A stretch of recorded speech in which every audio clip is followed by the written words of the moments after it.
between ICTP QLS section and the IIT Mumbai. As we said in previous editions, this is a very open talk on active matter dedicated to the general public and students. So I remind the audience that the speaker is happy to reply to questions, especially if they are short during his talk. If you have more technical questions, you can keep them for the end of the seminar. He also announced that in the middle of there will be a break halfway of the talk because he will present two topics. So you can also ask questions about the first topic in this break. And with no more delays, I give the word to my colleagues from Mumbai who will introduce the speaker. Thank you, Edgar. So it is my pleasure to welcome Professor Gerhard Gompper to the monthly colloquium jointly organized by ICTP and IIT Bombay. Professor Gompper did his diploma and PhD in physics at Ludwig Maximilian University in Jülich, in Munich. He did his postdoctoral work at the University of Seattle. And after the postdoctoral work from 94 to 99, Professor Gompper was a scientist at Max Planck Institute for Colloids and Interfaces. At that time, it was in Berlin. And from 99 onwards, Professor Gompper is a director of the Division of Theoretical Soft Matter and Biophysics at the Institute of Complex Systems and Institute of Advanced Simulations at Forschungszentrum Jülich. And from 2000 onwards, he's a full professor at University of Cologne. Professor Gomper's group has made many significant contributions to the study of non-equilibrium dynamics of many soft matter systems, including polymers, membranes, vesicles, red blood cells, and active self-propelling particles. The group has pioneered and developed many computational tools, especially to study the hydrodynamic nature of such the dynamics of soft matter systems, and which has been widely used today. Today, we'll be talking about computational physics of active filaments and membranes and cells. Without further ado, I welcome Professor Gompper to start the colloquium. Thank you. Yeah. Thanks to both of you for the nice introduction. Like with this mistake, Jülich and Munich is not uncommon. Many people, when I say Forschungszentrum Jülich, they say, what Forschungszentrum Munich? Okay, that's right. Okay, let me start. So I want to tell you something about the physics of active filaments, membranes, and cells today. I'll do this, something on population number. Okay. So let me start. See, don't know what you have to do.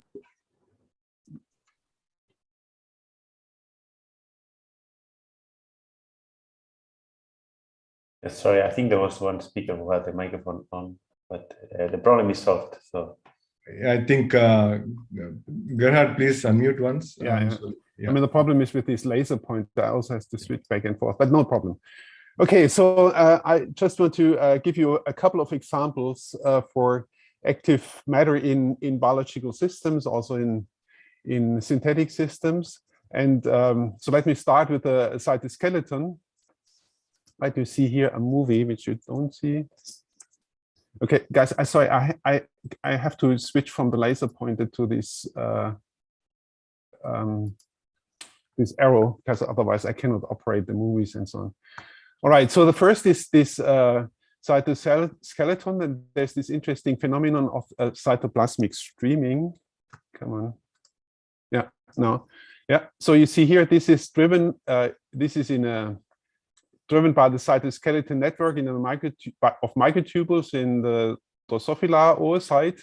And the mechanism you can see here on the left. Right? So the two microtubules, or any two microtubules which are connected by kinesin motors, are pushed relative to each other, and that sets into motion this whole network. But this can be studied more easily. Such phenomena can be studied more easily in motility assays, where motor proteins, in this case, it's myosin and actin. So myosin is anchored on the cover slip. It grabs on actin filaments, which are on top, and then pushes them forward. Yeah, so this is a system which can be studied much more easily in the lab. Another example is motile bacteria, and I'm not really quite sure about the mechanism by which they operate. Maybe this is a bit complication, it still needs to be clarified, but the behavior is quite spectacular, as you can see here. Also, this is not only the motion of single particles, as you saw for the cytoplasmic streaming, but many of these bacteria interact and contribute to their relative motion. And the last thing I want to show is cell motility. Sorry, this is not a movie. This is a crawling keratinocyte on a substrate, and it's moving in the B direction. Yeah, so it has this characteristic shape, sickle-like shape, and it's moving forward quite persistently.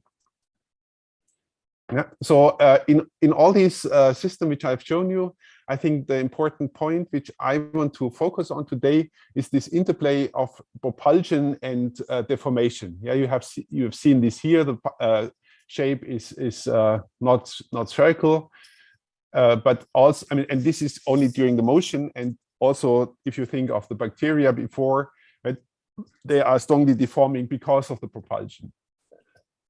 All right, so in the first part of my talk, I want to tell you something about these active filaments. And there are different ways of propelling a filament. I want to focus on one particular case, which is tangential propulsion. Yeah, so you have this filament, which you see here. At each point, if you think of a discretized chain, and on each of the beads which make up the chains, there's a propulsion force, and the propulsion force is always in the tangential direction of the filament. Yeah, this clearly is has a polarity.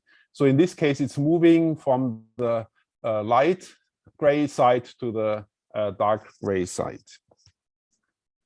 All right, so if you want to model such an object, you can just take your favorite polymer model. And we use a bead spring worm-like chain model. We will also talk about several filaments that you will also see that already for a single filament excluded volume can be important. And this is done by overlapping Lennard-Jones potential, Weeks-Chandler-Anderson potentials, which are purely repulsive. And then I mentioned that there's this active tangential driving force. And essentially, in everything I've said today, there will be no hydrodynamic interaction included. So it's essentially all are Brownian dynamic simulations. All right, then if you think of this problem, then you can define a couple of dimensionless numbers. Right? One is the persistence length, which is bending rigidity over kT divided by the filament length. So that means if this dimensionless persistence length is larger than 1, that means it's a rather stiff object. If it's less than 1, that it's quite flexible. Then we have the Peclet number, which is the velocity times the length of the object divided by the translational diffusion coefficient. And you can also translate this into a propulsion force times length scale squared over kT. And then we have the Flexion number, which is measures is a ratio. It's not a new number. It's the ratio of Peclet number and persistence length. But still, it's sometimes interesting to see because it tells you the balance between curvature, energy curvature forces and propulsion forces. All right, so if you throw this thing then into a two-dimensional box, and so this is this flexible filament. The bullets here are just markers. There are no obstacles, so they're just that you can see the motion of the filament more clearly. Yeah, you see it moves. Of course, in this particular case, the persistence length is rather small, so therefore it's strongly fluctuating. And you can also see indications that there is a tendency for spiral formation, and that's where the excluded volume interaction actually comes into play. All right. Now, if you do this, look at this. in a bit more detail as a function of some parameters, and I will tell you about the parameters in a minute. Then we can distinguish 2 or 3 different behaviors. Right, so the first behavior is what is shown here in A, what I call the polymer regime. And you can see the conformations of the polymer of this filament here in the insets. And what the red is the trajectory of the center of mass. Yeah, so you see it's kind of a random walk-like motion, and the conformations at each moment look pretty much like a semi-flexible polymer. Yeah, then there's this intermediate regime, which we call, I still first go to the right-hand side, the strong spiral regime, and you just look here and this little inset, you see it sometimes the polymer winds up in a very tight spiral. Yeah, and you can see this also in the trajectory. This is when there's hardly any motion. You have only some local diffusion. And then the polymer is extended again, it moves forward ballistically, well, almost ballistically persistently, then it spirals up again, moves again, and so on. And then there's the regime in between, which we call the weak spiral regime. Just the number of spirals is spiraling events is less frequent. All right, now look at this in a little bit more detail. And one of the interesting aspects we found is that there is an enhanced rotational diffusion. Yeah, what is plotted here is the rotational diffusion coefficient of the whole chain. Yeah, given by the, I will explain this in the next transparency, given by the end-to-end vector of the chain as it rotates. And this is shown. This is shown here as a function of the flexure number. And you see that there is very little rotational diffusion, just a passive rotational diffusion for small activity. And then when the activity becomes bigger, there seems to be a kind of universal behavior, because all the data for a very different persistence length all fall onto a single line. And this single line has slope 1. So rotational diffusion increases linearly with activity. So how can we understand this behavior? And this is a little theory. It's about the almost trivial theory. Right? So we look at the end-to-end vector TE as a function of time related to the tangent vector at earlier time 0. And that decays exponentially with this rotational diffusion coefficient. That's just the definition of our rotational diffusion coefficient. Yeah, then if we want to, then we have this linear increase reflection number. I actually explained this to you. So now our little theory, yeah, let's assume we have a railway type motion of the filament. That is, the filament has the conformation, the same, is like a section of a very long polymer chain, which has this, it's just an equilibrium conformation. Yeah, so think of a very long, infinitely long polymer, and the polymer we're looking at, the motion is just the motion along of a little segment along this railway given by the infinitely long polymer. So for the infinitely long polymer, we know what the tangent-tangent vector correlation is. Let's say it's passive at the moment, so for the start, so velocity is 0, which means it's not time dependent. And then the correlation function T of S prime is just an exponential decay, exponent of S minus S prime divided by the persistence length. Now, if they say, if we think of this, our little polymer moving just as a part of a long polymer, then that just means the position S changes, S prime is unchanged, and S becomes S minus or plus velocity times T. So that's the motion along the chain. Yeah, and if you use this relation and just say, okay, for the end-to-end vector, of course, we have to integrate the tangent vector over S from 0 to L, similar over S prime from 0 to L, which is a very easy calculation. It's just an exponential function. Then we get again an exponential decay as predicted here. And the result is the rotational diffusion coefficient is the driving velocity divided by the persistence length, which is exactly this linear universal linear behavior, which we see here, where universal, of course, comes because we divide here by the persistence length for different persistence lengths. All right, so that I hope that gives you a feeling where this enhanced rotational diffusion comes from.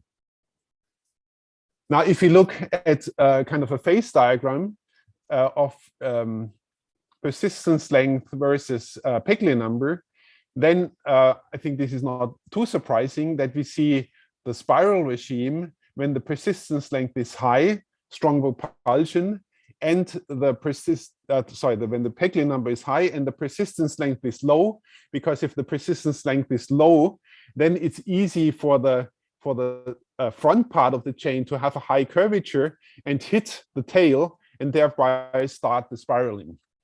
Similar, if the persistence length is high and the Peclet number is low, we are in the polymer regime because the polymer behaves more like a passive polymer. And the boundary between the two is this green line, and this is roughly given by persistence length proportional to Peclet number. This will occur again and again in this what I'm telling you afterwards, and I think that it's relatively easy to understand, right? Because we need a propulsion strength, a propulsion force, which is comparable to the bending strength, the bending forces. And since the bending forces are given by the bending rigidity or the persistence length, I think this is a natural result to expect.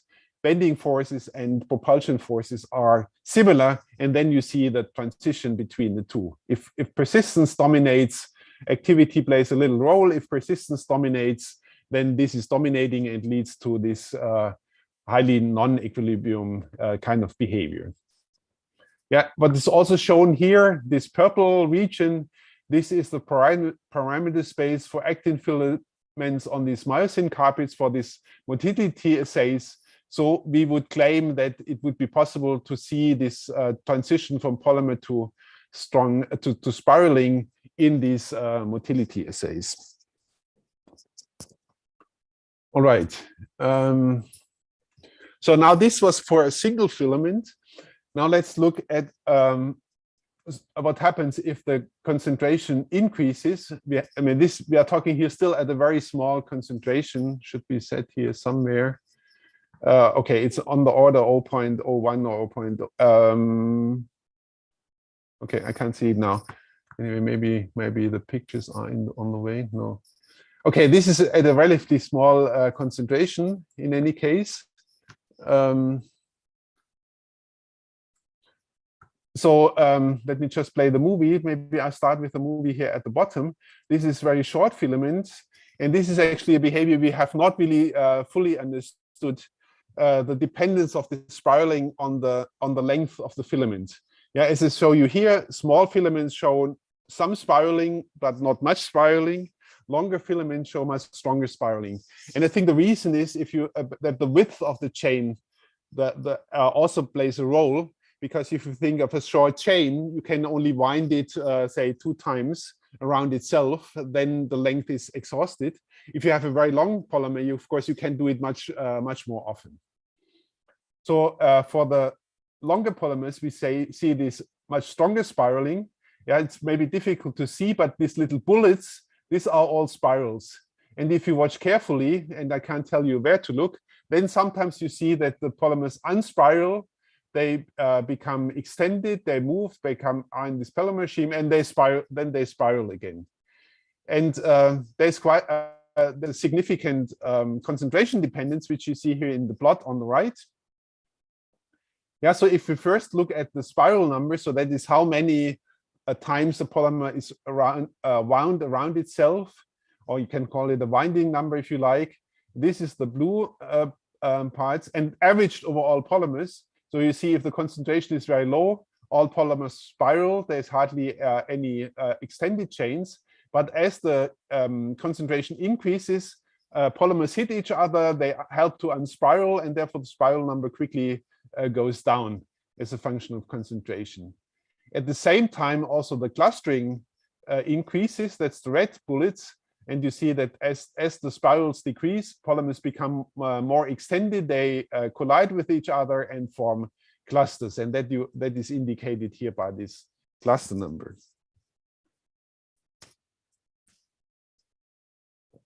Now, this is now at the highest packing fraction of what we had in the previous graph. Maybe I go back. So 0.2. This is here. So that's the largest concentration. And now you see at low Peckley number on the left, we see the formation of these big motile clusters. And this is actually very similar because the persistence length is relatively large, right? Here's the persistence length is 16 times larger than the length of the chain. So this is essentially stiff rods. And you see the stiff rods, they collide, they form these big clusters, which collects more clusters and so on. And these are quite stable. Also, their motion is very persistent. Now, if you do hard rods and you increase the Peckley number, this clustering even increases. But if you do this for the flexible chains, you see something completely different happens. These big clusters actually break up into smaller clusters. Yeah, and this is again because the clusters are very polymers are flexible and they can easily avoid these strong deformations in these big clusters. Oops. So from these simulations, we can then construct the phase diagram. Again, persistence length versus Peckley number. This is all for the same packing fraction, which I just explained to you. And then you see, again, persistence length high, Peckley number moderate. You see the big, this giant cluster, which you saw on the light, on the left movie in the previous transparency. If the Peckley number is high, you see it breaks up into small clusters because of the deformability. And if the Peckley number is very small, you also see no clusters simply because the propulsion is too weak.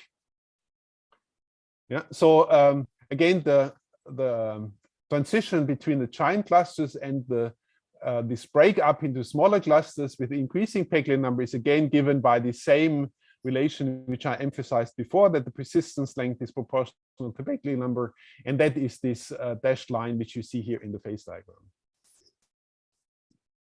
So I also want to show you a few results for even bigger volume fraction. So this is 0.8. So that means essentially everything is full with polymers. Again, everything is in 2D, which I tell you. And now we can look at, again, propulsion for very small Peckley number. And you see not much is happening. Not much is happening. Again, I have an echo, I think.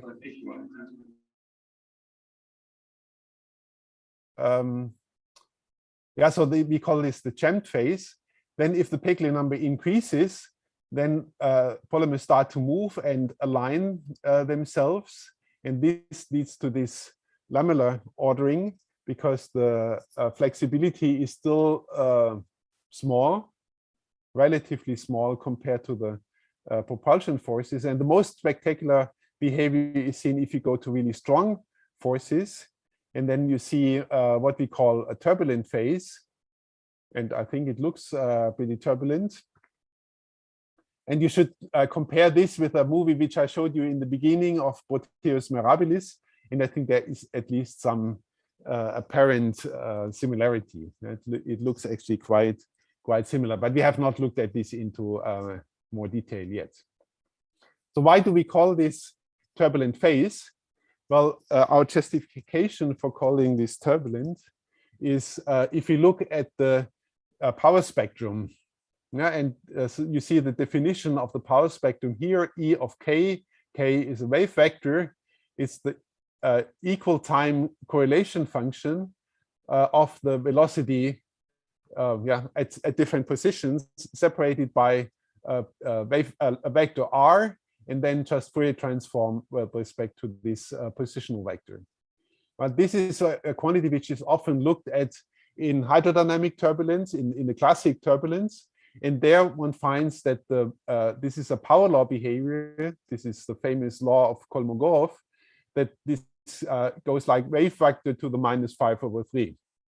Now you see here on the left our results for this flexible polymer in the active turbulent phase, and you see they all also show a power law decay, which we take as an indication of this active turbulence. The power law is a little different, right? It's not 1.6 but 1.2, but of course it's also probably a different kind of turbulence, but this is still under active investigation. Yeah, and then if you look again here at the phase diagram, you see a similar behavior as you would expect. You go from jamming to laning to active turbulence with increasing Peclet number, but jamming and laning becomes more dominant as the polymers become stiffer and therefore act more like straight rigid rods. All right, so let me briefly summarize this part. So I think I've shown you that active polymers have a complex dynamics and collective behavior, that single self-propelled polymers show this spiraling at high flexion number, and that for collective motion, we see that flexibility leads to cluster breakup at relative low concentration and to active turbulence at high volume fraction. I didn't have time to talk today about active Brownite polymers, which is a different, not a tangential propulsion, but each bead in the chain has its own propulsion direction. So this is for another time. All right, so before I come to my next part, I would say maybe we can have a few questions now. Gerhard, can I start with some? So when you discuss the first single polymer, yeah, you had the spiral formation, and you see that the polymer switched from the spiral to straight configuration, right? Yeah, yeah. But then is it like when you calculate the rotational diffusion, are you calculating the average rotational diffusion? Which, because this was only in the polymer regime. I see. I mean, Okay. I've not included any spirals. In the spiral regime, of course, the rotational diffusion would be, I mean, there would be no rotational diffusion at all. There would be a linear increase of the angle of the vector, which just rotate with a constant velocity. Right? And okay. Of course, if you would average over two, yeah, you average over a diffusive regime and this somehow ballistic regime of the rotational motion. Sure, thank you. Yeah. Yeah, Rajarshi, can you unmute and ask? Yeah, so my question is, if you turn on hydrodynamics, you don't have hydrodynamics here. So what is going to happen to this exponent? And you'll still see this sort of turbulence, or things are going to change? This is my first question. Yeah. Okay, and let me answer this question. I mean, yes, turbulent, of course, changes many things. And yeah, it's difficult for me to say exactly, I mean, to say in 2 words what is exactly changing. And maybe we can discuss this a little bit more detail at the end. Okay, and another question: has anybody looked at this in the presence of obstacles? So you have a bunch of obstacles, and you have these active polymers, and many of them on a computer. I'm not aware of one right now, but maybe one of my collaborators can help. So okay. We can discuss later. No problem. Yeah. Thank you. Mithun? Yeah, so I had one question regarding this cluster formation that you showed. So it seemed like there was some sort of a density banding. So there was the high density clusters coexisting with the low density phase. Yeah, absolutely. Yeah.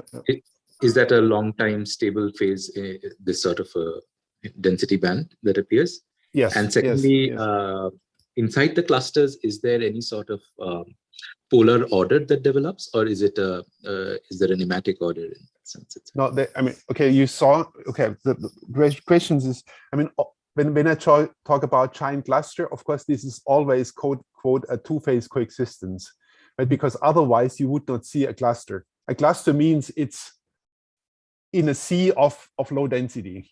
Mm-hmm. Yeah. So therefore, I mean, when I talk about cluster, this is all, so maybe I can just go back briefly to the phase diagram, right? So here on the left, I mean, if you go to high persistence length, yeah. So on the left, there's this many small clusters. Okay. Again, of course, in a sea of essentially no clusters, or in a background with just individual. Then come the giant clusters. Yeah, that was in the movie you saw, and it's in this surrounded by this gas phase. So you can think of it as a coexistence of the quote cluster state and the dilute state. Okay. Yeah, okay. and then of course at high, you can again have many small clusters, many a little larger clusters in a sea of smaller clusters. So either you think of it as a phase of bigger particles moving in quote vacuum, or you think again as a two-phase coexistence. But I think this is more complicated, right? Because the clusters are not so big. So the easiest, I think, is to think of it in the giant cluster. There you can think of it like a two-phase coexistence. Okay, then okay. And then your second question was about the polar order inside. The polar, yeah, this is a polar order. When you see this here. Right, all the particles, I start the movie again. Yeah, all the clusters move in a certain direction, and this is, I mean, the filaments are polar. The filaments are all moving in one direction. You could have, in principle, also a nematic state where particles moving opposite to each other. And I think you see this here in this case here in the middle. It's a bit difficult to see, but here, for example, here on the top. Yeah, you see the particles are moving to the left, on the bottom particles are moving to the right. So it's not impossible, but I think the normal case is that it's a polar cluster. Okay, thank you. Thank you. Okay, Joshua, can you please unmute? Yes, thank you. Yeah, I also have a kind of a similar question. So I was wondering whether the size of these giant cluster or the extent of the laning of this laning phase here also is some kind of universal, so that if the system size increases, then the giant clusters just get infinitely large. Because it seems, I mean, to me, at least from the first impression, it seemed that there's also some self-amplification, so some finite size effects. Is this, so do you know? This is a good but very difficult question, and I cannot really answer. The problem is, it depends, of course, a bit on the density and blah blah blah. But the problem is, right? I mean, you see this. I mean, if you go a little further here, right? I mean, you see essentially you get a cluster which is spanning the whole system, and then you would say, okay, now it's a finite size effect, right? It forms a big band, but maybe it would not form this big band if the system would be bigger. But it's simply very difficult to make a simulation for a bigger and bigger and bigger system. So we have not been able to answer this question. But I mean, I would also, my feeling would be, yeah, it will not form forever one single band, but the band will start to break up into smaller pieces. Okay, thank you. Sarah, please. Yeah, thank you. I have a question on the turbulence state that you showed. Yeah. So different from hydrodynamic turbulence, your turbulence breaks down at some point, and there is a characteristic length scale associated with that. Yeah. Do you have an idea what that length scale is in your system? No, not really. I mean, this is actually a problem which is not only in this simulation, but the same appears in other kinds of active turbulence. Yeah, people have looked at it, for example, at various bacteria. I mean, not the one. Not this Proteus mirabilis, which I was talking about, but E. coli and some other shorter polymers. And you see this active turbulence, and there's always this peak, which, as you correctly point out, is not seen in hydrodynamic turbulence. But I think there is, to my knowledge, there's not really a good explanation where this peak comes from. It's typically, I mean, I'm not even sure what we have here. It's typically about an order of magnitude below the peak, which or the position which would correspond to size of the particles. And this is what happens for the bacteria. I'm not quite, I mean, I've not looked at it from this point of view here, so I cannot tell you. So the question is no, I don't know, and I think there is no good explanation at the moment. Okay, thank you very much. Pramod, can you please? Yeah, thanks. I have a very basic question. What drives this cluster formation? Is it very similar to the cluster formation in spherical self-propelled particles, or I mean, is there a simple physical understanding of? I mean, in principle, it's similar. I think it's a bit different from, but because I mean, here we have some aligning system. So if two particles come together, they hit each other, they align and maybe move in the same direction, right? That would lead to the polar cluster, or maybe move into opposite direction. That would lead to a nematic ordering. But this is different from spherical particles or disk particles, right? Because they would bump into each other and there's no alignment. So they, even if they hit somehow parallel, they will not move somehow in the same direction or align their propulsion directions. Therefore, it's a little different kind of clustering, right? In the spherical particles, you would not see these elongated clusters which are moving forward, but you would see more stationary clusters where all the particles essentially point towards the center, roughly point towards the center of the cluster. But still, the general mechanism, I think, is not so different, but it means particles hit each other, they move in parallel for a little while, and then in the meantime, other particles come from the side, they hit this little nucleus, and in this way, these clusters grow. Okay, thank you very much. Pradim, would you like to ask the question yourself? Yeah, I just wanted to know what is the color coding in this movie. I mean, this color keeps the color coding is the orientation. Yeah, so that okay. I can't tell you which color stands for what, but if the particles are whatever moving upwards, they are blue, and if they're moving, let's see again. But if they're moving downwards, they are greenish. If they move upwards, they are bluish. If they move whatever to the left, then they are red and so on. Yeah, so it just shows the direction of motion of the different parts of the cluster. Thanks. Okay, so I don't see any more questions. Okay, good. Yeah, because we should really start to. You can go ahead with the next part. On. Yeah. All right. So maybe I try to speed up the next part a bit. So as I say, this is now about active particles in cells or in near membranes, and this is just a reminder from a review article by Blanchon in 2014 about the mechanism how cells are believed to move due to actin polymerization and motor proteins. Yeah. So all I want to say is here there are many active filaments inside this membrane shell, and they lead to the propulsion, to the motion of the cell. So we have, I want to start with a very simple model again in 2D. This is very similar to what I've shown you before. We take these little active filaments, which are here this chain of blue beads. Doesn't want me too loud to proceed. And these little rods, in this case, we have no flexibility. It's a stiff rod. They are propelled in the forward. Come on. They are propelled in the forward direction, but they are anchored to the membrane particles, either at the front or at the end.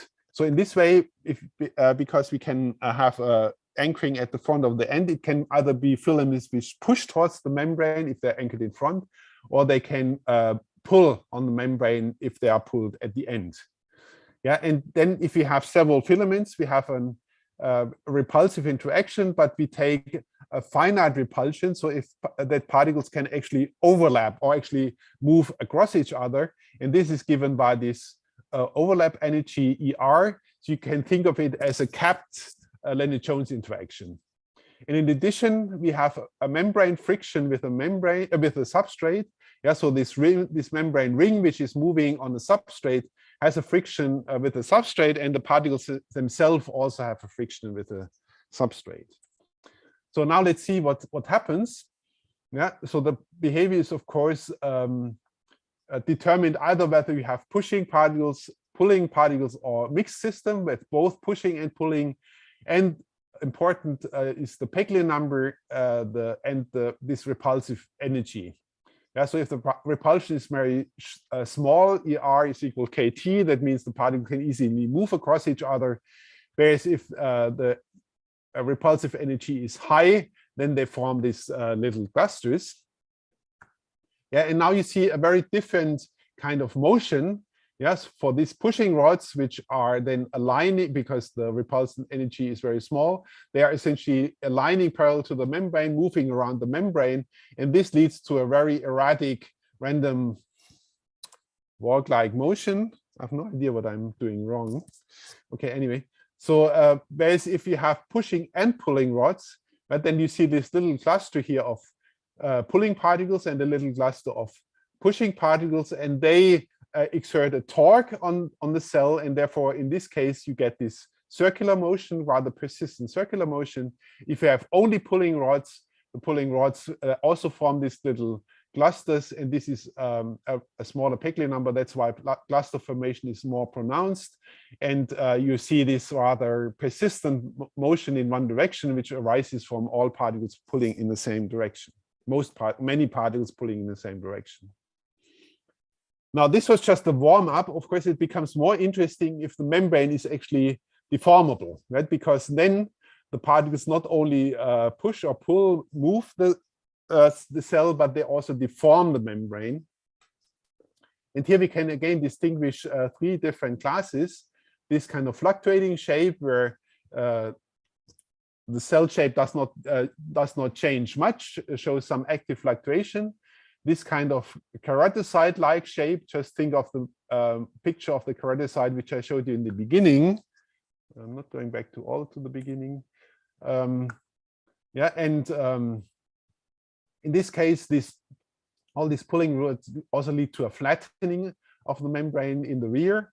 And then we have this kind of shapes, which we call neutrophil shapes, because they resemble a little the shape of neutrophils.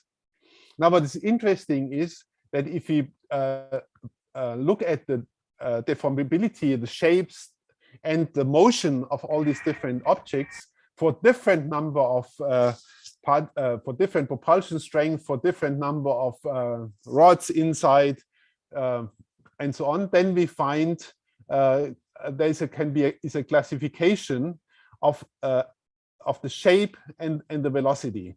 So all the particles which are here for negative asphericity, these are the ones which have a extension orthogonal to propulsion direction.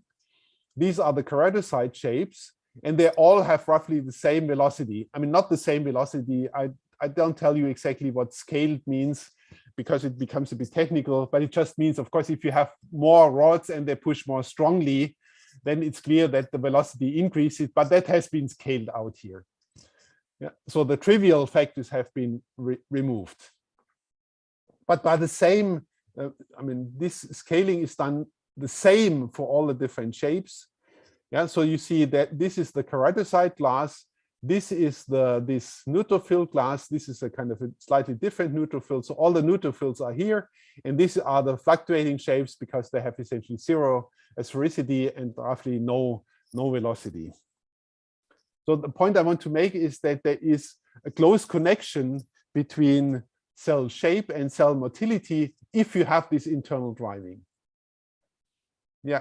Now it becomes interesting if we now look at the interaction with such an object with hard walls or with interfaces. Yeah, so in this case, we here look at a hard wall. So we took a look at this shape, and it starts, the hard wall is somewhere around here on the right-hand side of this figure. And it approaches the wall under various angles. And then you see in this particular case, it actually starts to move along the wall. I mean, this is more easy to see here in this movie.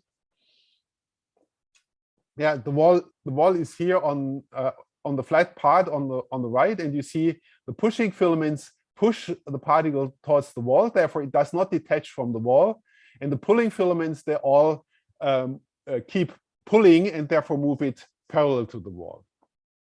Yeah, this is different if you look at the middle figure. In this case, we have only pulling filaments, and you see that again with different. This makes me nervous.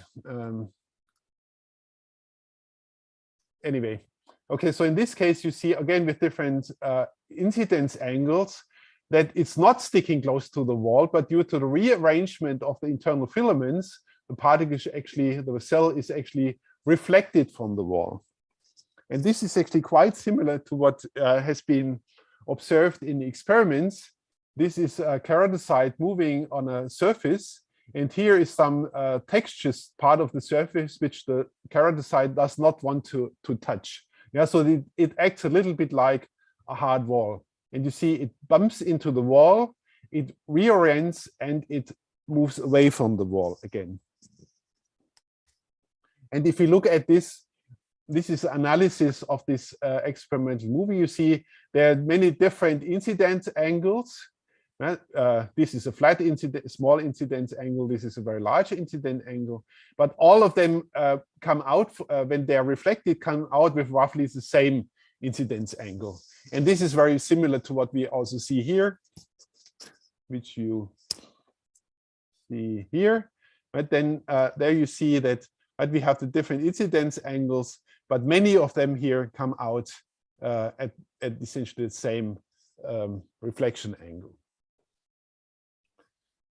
All right, maybe I go through this very quickly so we can go do something similar for a friction interface. So the friction with the substrate is different in the gray region and in the white region. And let me just show you this movie, because in this case, again, we can have this capturing by the interface. Yeah, so the cell comes close to the interface, it reorients. You see that the green bullet here shows that there's actually a tank threading motion of the membrane, because the friction here on the white side is lower than on the grayish side. Therefore, this leads to this rotational motion while the cell is actually propagating parallel to the interface. All right, so let me come, and this can also be compared with experiments. And let me just skip this, because I want to say at least a few words about the three-dimensional case. And this is also in collaboration with the experiments. So this is now really three-dimensional vesicles, and we have many particles inside. The particles now are really spherical particles. I explained this here. Maybe I just start the movie, because this is quite a long movie.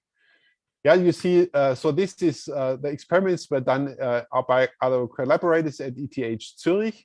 So this is giant unilateral vesicles. In this case, it's Janus particles, Janus spheres, which are driven by this hydrogen peroxide reaction. This is the standard diffusive ferritic particle. And you see here, in the case of low tension, the particles form this little cluster, and they pull a tether. I started again. Yeah, so they cluster and they form this little tether here. So a few particles are clustering, and you see a tether is difficult to see, but you see it's still somehow not moving away. So this must still be connected to the main vesicle. And this is for low membrane tension. If you do high membrane tension, the membrane tension is so large that it somehow prevents this tether formation to happen. Yeah, so we have done Monte Carlo simulation, molecular dynamics, whatever you want to call it, simulations for such a system. In this case, we take active Brownian spheres for the self-propelled particles, and the fluid vesicle is described by a dynamically triangulated membrane. I don't want to go into the details now. And you see a very similar behavior. Yeah, you see that particles cluster, they form these very strong tethers. And this is a regime now where the tethering is quite pronounced. because there's a strong propulsion force. Therefore, it's more pronounced than what you saw on the in the experiments. Now here is a comparison between experimental shapes, experimentally observed shapes, and what has been seen in experiments. And essentially, you have to look at it in this way, that the top row shows this, what I've shown you in the movie. It shows this formation of the tether. And here is a similar configuration which has been found in the simulations. Similarly here, this is the movie I showed from the simulations. And you can see similar tether with several particles here at the bottom of the experimental graph. You can find here, for example, more strong deformations where at high concentrations, or even the formation of this bola-like shape here at the bottom. So overall, I would say there's quite a good correspondence between an experiment and simulations.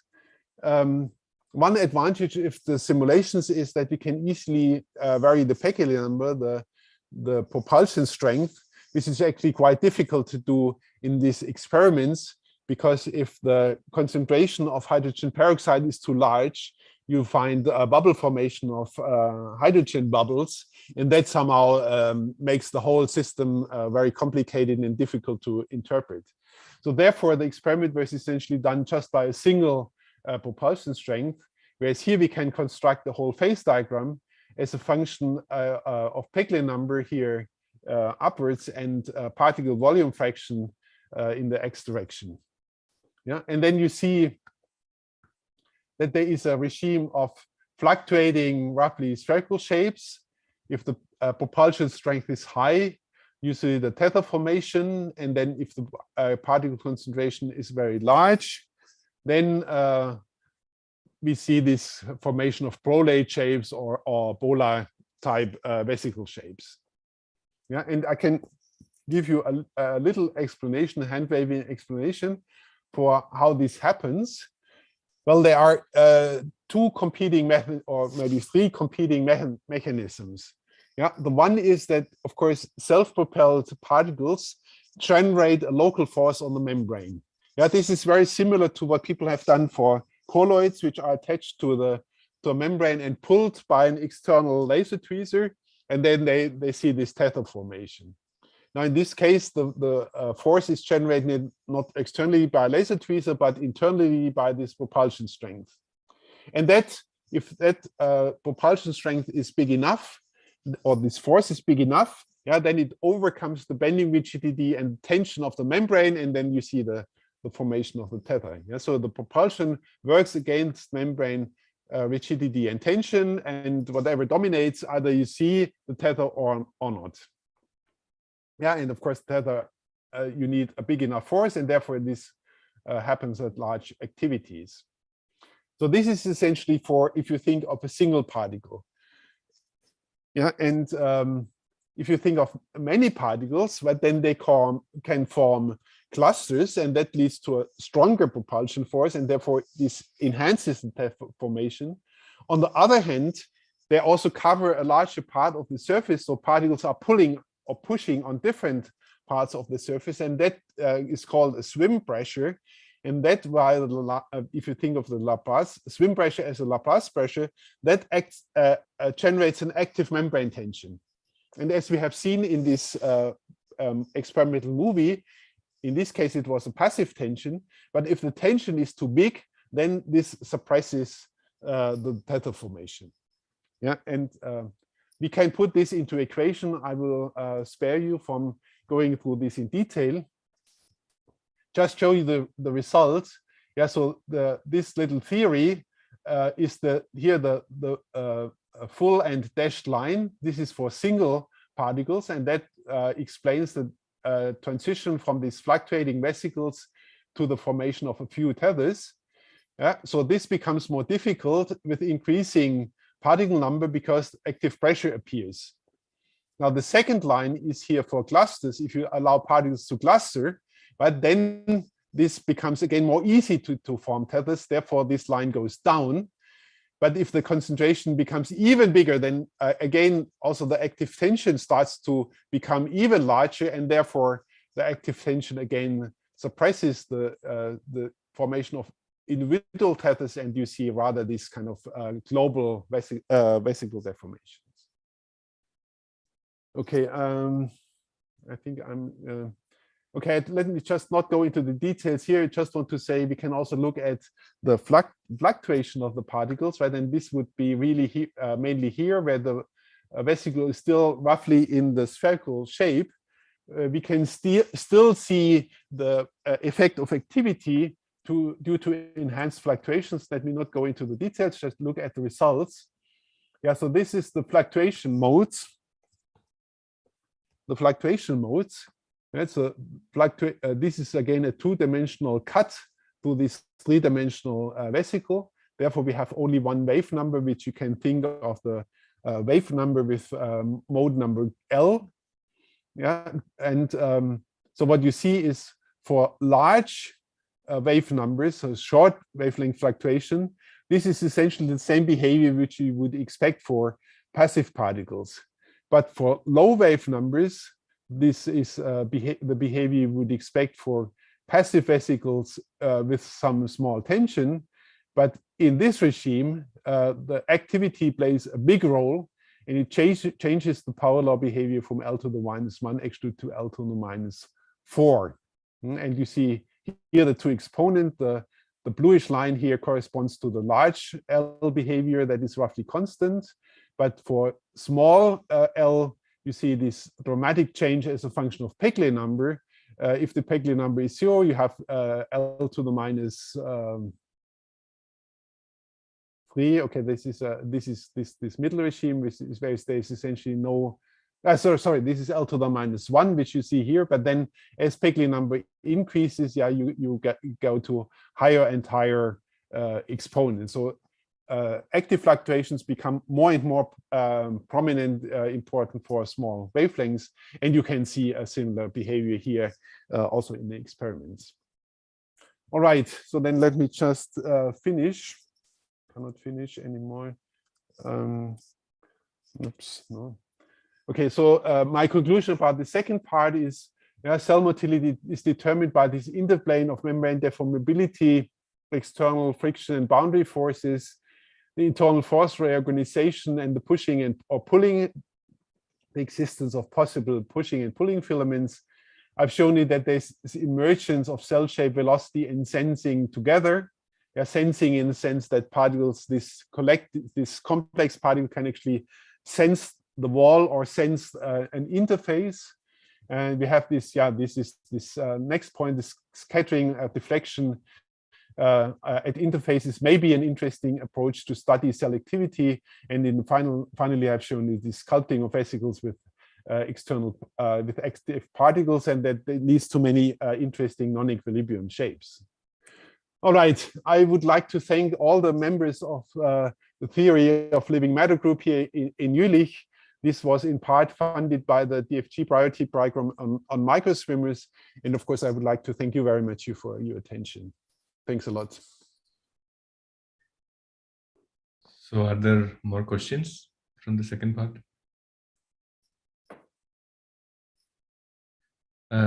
So Gerhard, can I ask you one question? So in one of the earlier slides, you had for the flexible membranes, you had this relation between, you had the grouping of different motility with asphericity, right? In one of this, you had this phase diagram.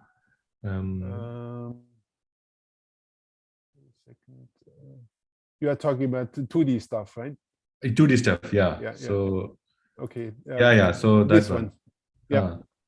So is there any simple explanation for this sort of connection, like a grouping of this motility for asphericity, or this difference is happening? Is it because the change in active forces, or is it? As I say, the change of the active, I mean, the trivial factors have been scaled out. Yeah, as you say, I mean, if I take twice as many filaments, of course, the propulsion strength is twice as big, so the velocity is twice as big, roughly speaking. So therefore, we have divided by the number of propelling filaments, and we have divided by the activity. Right.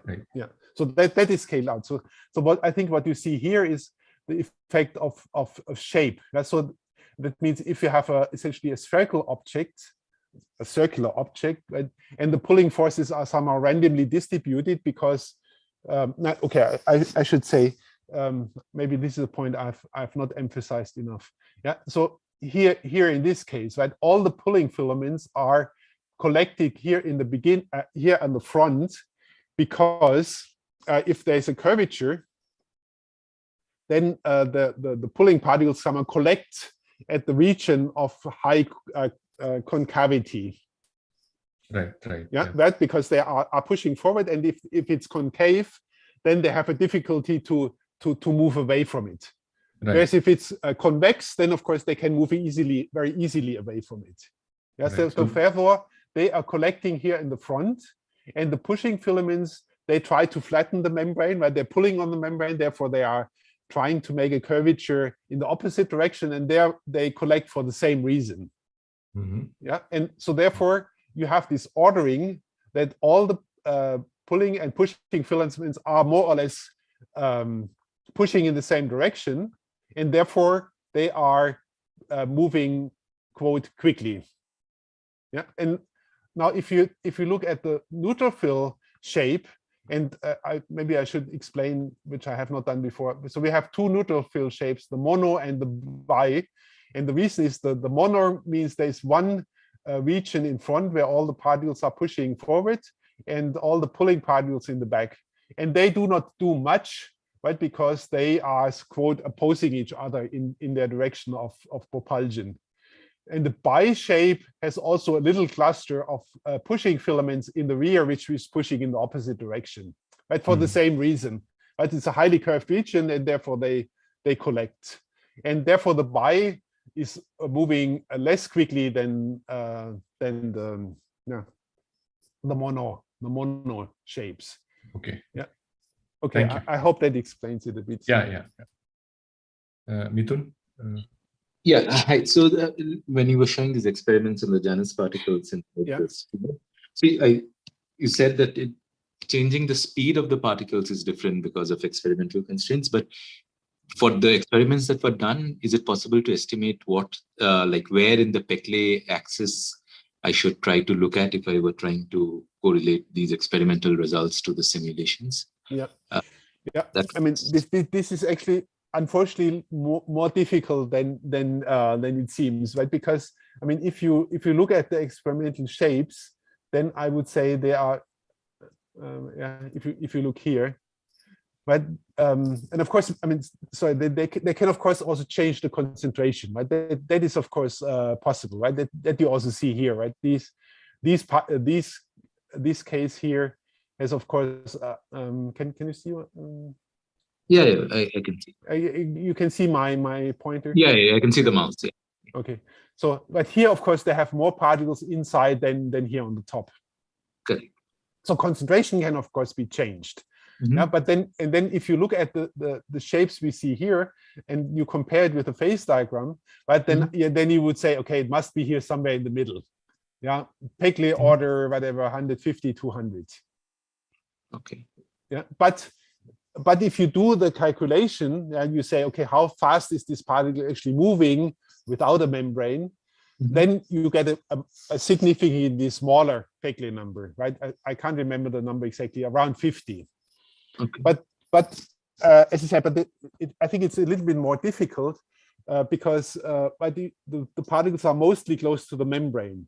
So we don't know exactly what this means for, say, the hydrogen peroxide concentration.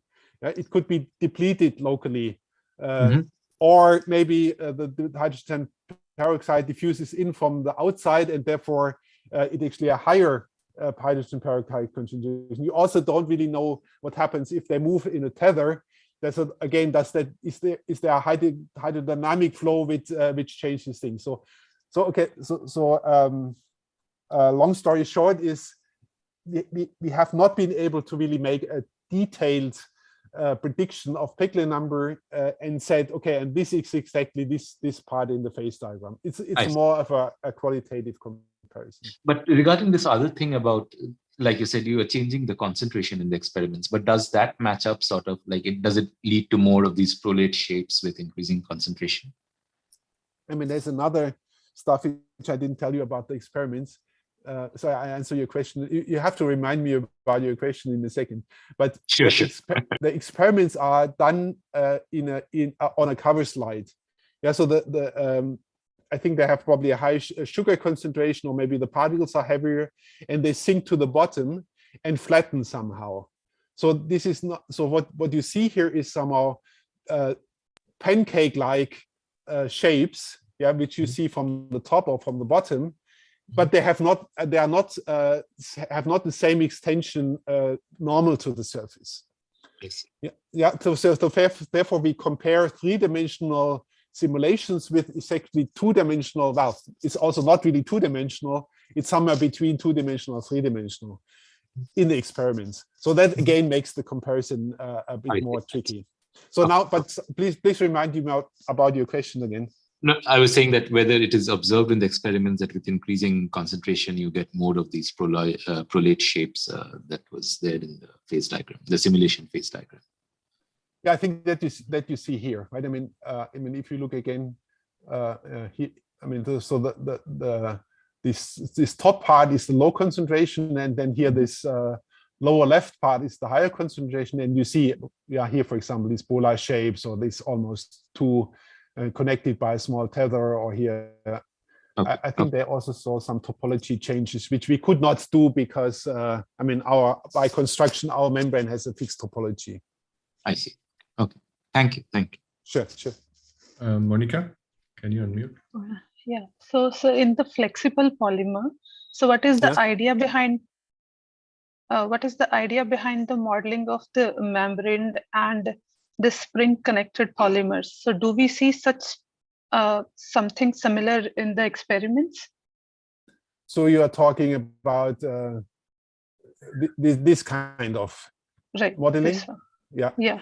Well, I mean, the idea is essentially to model the cytoskeleton somehow, right? To say, yeah, the cytoskeleton is this actin filaments which push against the membrane, either driven by polymerization or driven by motor activity, and this is what we try to mimic by these filaments, right? Whether this is then due to polymerization or to motor activity, I think that's to 0th order does not make such a big difference, right? Because you can think of a moving polymer, a moving rod, also by thinking I cut a little piece away at the end and I add it in the front. Okay, thanks. Yeah, thanks. Nitin? Thanks for the great talk. So I have a question from the first half. This is Nitin here. Sure. So in that motility assay of actin filaments, I think they also saw a phase where there was traveling bands of filaments, like a layering of filaments. So did you see that in your simulation in any parameter space? We never saw banding. Nobody who has looked at self-propelled rods has ever seen a bending. I mean, there's a little exception. I think there was a simulation by Erwin Frey and Andreas Bausch, where they also take polymer-like chains. Actually, I mean, a model is quite similar to what we are doing for the flexible polymers, but they have done it on a lattice. So, I mean, the polymers move on a lattice, so they have only discrete orientational. I mean, so each bond somehow of the chain can only have a discrete angle in space. And I think they saw the bands. But this is the only, and I've never understood what's the difference between this model and our kind of model. All I can say is all the rigid rod models at least have always ever seen these kind of clusters, similar type of clusters which I've shown you here. And I mean, for our polymer chains, we also have only seen these somewhat elongated clusters, never the bands. This seems to be some subtle thing. I mean, we were discussing the continuous version of a Witschek model recently, quickly. And I mean, this is kind of surprising. People have, I mean, this is not our observation, but people have seen that if you take a Witschek type model in the continuum, you have to be very careful to say how you make this alignment rule with the neighbors. Yeah, and depending on how you actually do it, you may either see bands or you see clusters. So my feeling now is that this is really a very special effect of these Witschek type models, that you see the bands. So, but you are not directly putting in the alignment interaction, alignment rule, right? Like they're repelling each other, yeah. Hardcore repulsion, and okay. Yeah, so we have hardcore repulsion, and there is a little bias. I mean, if they collide, there's a little bias in the forward direction, which comes from that this is a chain of beads. So there is a little kind of friction, which when these chains of beads hit each other, there's a little kind of friction, which prefers the alignment in the polar direction rather than the alignment in 180-degree direction. I see. Okay, yeah, so thank you. I would say from my point of view, I mean, this is a very valid question, a reasonable question, and it always was in the back of my mind, but we never managed to really clarify it. Or I mean, we never looked at it in much sufficient detail to really clarify it. Okay, thanks. Sure. Are there any more questions? Okay, so if there are no more questions, I would like to thank Gerhard for this wonderful and exciting talk. And we had a lot of discussions around the results. So yeah, thank you, Gerhard. And our next colloquium will be in June, 8th of June, and we will have Ignacio Paganabaraga as a speaker. Okay, very good. Yeah, thank you all much for coming and for the nice discussion. Thanks. Thank you, Gerhard. Thank you very much. Thank you.